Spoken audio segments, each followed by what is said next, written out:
Tengan cordiales saludos, profesor y compañeros. En esta ocasión expondré como tema sobre la termodinámica de las conexiones cerebrales y otros campos de su aplicación. Para llevar a cabo la realización del trabajo, se tuvo la participación de 5 estudiantes de Ingeniería Industrial: Jaime Bellido, Diana Gutiérrez, Said Rojas, Ana Sinaragua y quien les expondrá, Larry Cayata. Bueno, para dar inicio con el tema, ¿sabían que el físico alemán Albert Einstein afirmó con total seguridad que la termodinámica era la única teoría de contenido universal y que jamás sería derribada?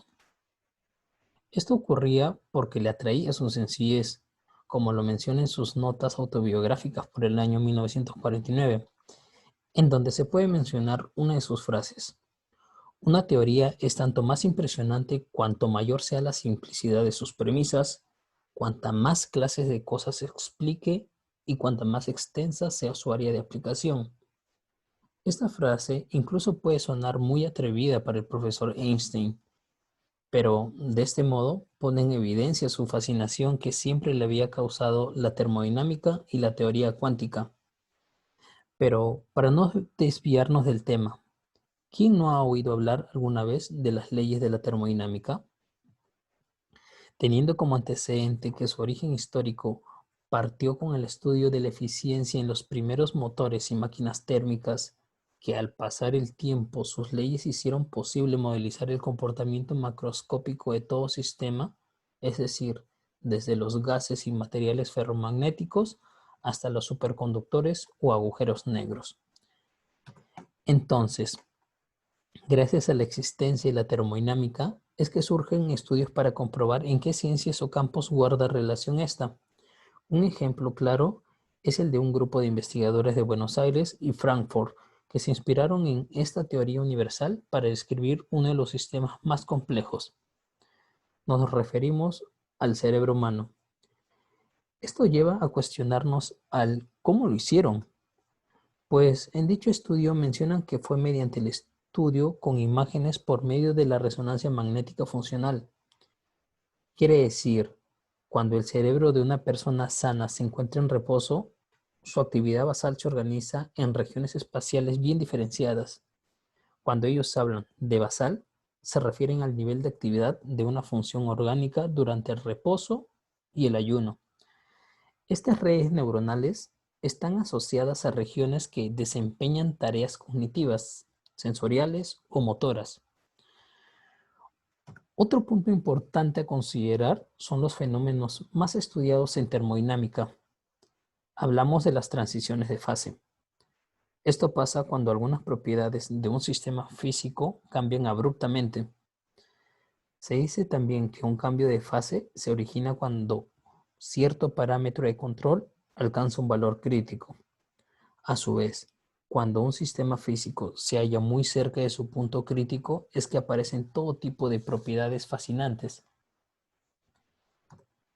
Se puede mencionar también sobre el artículo de Physical Letters, donde el investigador Ariel Haimovich de la Universidad de Buenos Aires demostró junto a sus coautores que las redes neuronales de actividad basal se originan naturalmente cuando las conexiones neuronales se comportan análogamente al de un sistema termodinámico cerca del punto crítico. En otras palabras, lo que querían decir es que el cerebro en estado de reposo es un sistema crítico. Ellos partieron de un mapa donde se observaba la dinámica de estas conexiones en diferentes partes del cerebro y se reproducían entre 998 zonas de la materia. Los autores, para establecer un modelo de la comunicación entre estos nodos, postularon reglas donde mencionaban que un nodo apagado se activaría cuando se encuentre conectado con una mínima cantidad de nodos activos.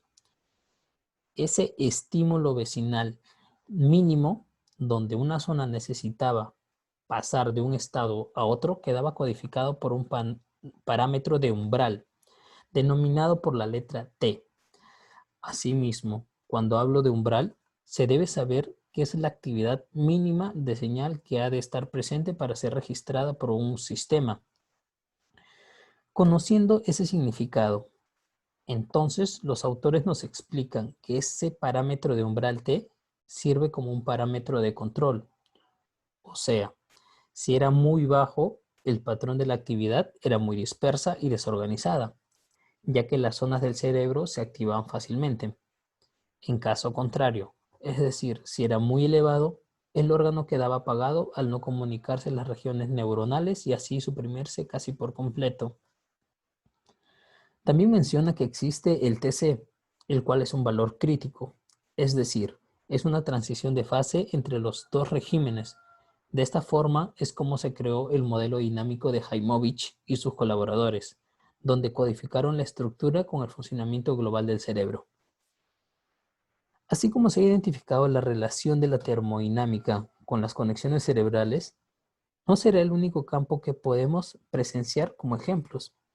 Otras aplicaciones pueden ser en los procesos industriales, las cuales transforman la materia prima en productos acabados, ya sea de forma general utilizando maquinaria y energía, tal es el caso en algunas industrias como la industria láctea, donde se utiliza la transferencia de calor en el proceso de pasteurización, que consiste en someter al alimento, en este caso al líquido, a una temperatura muy alta durante un corto periodo de tiempo y enfriándolo después rápidamente, con el fin de destruir los microorganismos sin alterar la composición y cualidades del líquido.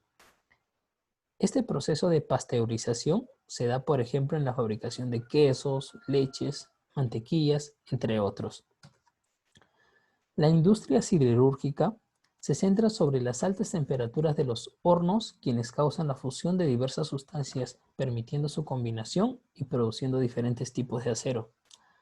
La construcción de edificaciones, centrándose sobre las estructuras metálicas, debido a que éstas tienen que tener en cuenta sus propiedades de las mismas al dilatarse o contraerse con los cambios de temperatura de ambiente.